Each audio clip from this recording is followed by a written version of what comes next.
So if from where you currently stand, life will inspire you to yet a new idea, is it true then that you will always be in the process of becoming? So if it is true that we are all eternally in the process of becoming, then is it wise to ever fuss about what has not yet become? Good. So if what is to become is still looming in my future and it has not yet become, there is no reason to feel anything other than eager anticipation of the becoming, yes? Especially when you know that it's only a matter of vibrationally lining up with it. Have you ever known anyone who has felt otherwise? Have you ever yourself known that you wanted something that you haven't figured out how it's going to come or when it's going to come or where it's going to come from or who's going to come with it, and instead of feeling eager anticipation, you felt disappointment? Well, stop it. Well, we are not playing with you about that at all. If you heard only from us the words, you are an eternally expanding being and you will always be in the state of expansion, and therefore there is never a reason for you to feel anything except eagerness about that which is coming. If you heard that and understood it and did it, felt eager, then everything that life inspires you to want would come easily and quickly into your experience.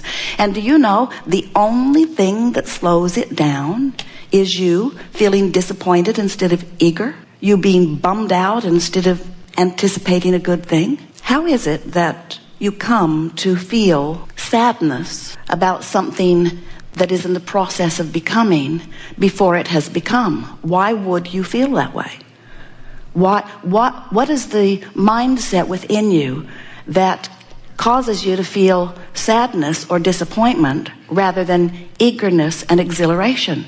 What are you thinking that makes that so? You must be thinking, this thing I want is not coming, or this thing I want cannot come, or this thing I want, I don't know how to bring it about.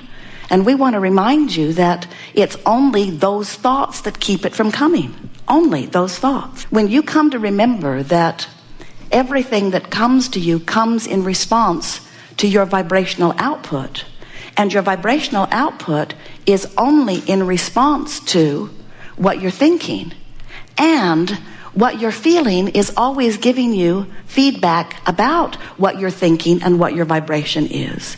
Therefore, every time you feel an emotion that feels less than really, really good, you are offering a thought which is causing a vibration, which is affecting your point of attraction, which is keeping you from what you want temporarily. And we want to always say temporarily. Do you know that that gap between where you are and where you want to be is always temporary, even if it lasts your whole lifetime? Well, we just had to throw that in to be factually accurate, because we want you to understand that everything that you're asking for is in the process of coming to you, and it is only your attention or your awareness that it has not come or it is not coming fast enough that slows it down. And when you make your transition into non-physical, when you stop, therefore, focusing upon what has not happened, and you allow yourself to become a vibrational match to everything that you've asked for, then you immediately close that gap. That gap between where you are standing right now in your physical form and that which you have expanded to because of your awareness here. We want to give you briefly, many of you have heard it, in fact most of you are aware that you are more than this physical being that you see here in this body. You are source energy extended here. And the source energy part of you is clear and sure and excited about life. The source energy part of you is eager and knows its worthiness. The source energy part of you is the dominant part of you. The source energy part of you is that eternal part of you who has always been present in your experience, that eternal part of you that never ceases to be, that eternal part of you that law of attraction has been responding to forever. So that eternal part of you, that source energy part of you, that inner being part of you, projected a part of its attention or consciousness into the physical form that you know as you. And in doing so, expanded its awareness into a leading-edge time-space reality, just as you wanted to do. Oh, and the eagerness that you felt about doing that, because you understood that the variety of this time-space reality would inspire endless new ideas and preferences and conclusions from you. So, here you are, a part of your consciousness in this physical body, surrounded by contrast that causes you to constantly, and we're not kidding you about that, all day, every day, come to many conclusions at many levels of your being about what would be an improved experience. The selfish nature of every perspective that exists says that you are infinitely and intimately, delicately and precisely and constantly choosing from that which is around you for that which would be an improvement. It's the nature of an expanding consciousness, of which we all are. So as life inspires within you this awareness of what would be an improvement, the source energy part of you focuses upon that idea of improvement and becomes it instantaneously, vibrationally. Now, most of you have forgotten that even this planet that you see spinning in its orbit in perfect proximity to all of the other planets was at one time a vibration, and then a vibrational thought, and then it began to take form, and then it became manifestation. And we want to say to you, all things are that way, and everything that you are creating is that way too. So we want you to feel an exhilaration when we say to you that the source energy part of you that expresses itself through you, this physical being, when you in your physical form give birth to a new idea, that non-physical part of you rides that rocket of that new idea and embraces it fully, holds it completely. We've written a book and given it the best title ever, because the title says everything that we want you to know. Ask and it is given. Ask and it is given, meaning that when you in your physical form are inspired through the contrast to an awareness of something that would be an improvement, when you do that, the improved idea is fully embraced by source. That's the it is given part. You ask and it is given. But you in your physical form then must figure out a way to now become a vibrational match to what you've asked for. And you don't usually do that instantaneously. In other words, the blessed contrast inspired you to knowing what the improvement would be. But most of you are still standing over there in the contrast that made you long for the improvement. So your attention to what is, or your justification of how you need it. You know, you learned that when you were trying to get things from your mother. I need it. I really, really need it. See how bad it is without it for me. I need it. I need it. I need it. I need it. I need it. I need it. And your mother, bless her heart, ruined you. When she heard your need and responded to it, she gave you a distorted view of how law of attraction worked. She circumvented law of attraction, went out of her way to give you in your time of need, and therefore distorted your world, and that's why it never worked out, because eventually she became to resent you using her as the vortex through which all your good came. Remember that day she pecked you on the head and said, get lost? In other words, isn't it true that when you are in this vibration of neediness, even though you might be able to eke out some response from those well-meaning people who want to help you out in your need, that when you beat that drum of neediness, even though you may get some dear hearts to respond to you, the thing that really happens is, in your neediness, you block yourself from all of the abundance that is waiting for you in your vibrational escrow.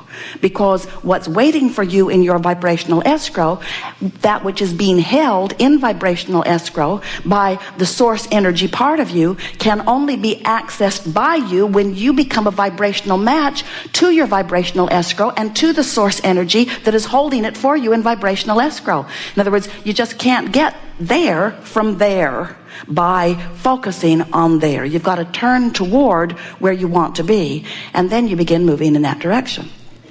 Our favorite way of expressing this to you quickly and accurately is to say to you that as this source energy being, this eternally expanded being that you are, As you come forth into this physical form and you know what you don't want, you know what you do want. And every time you know what you do want, Source rides that rocket.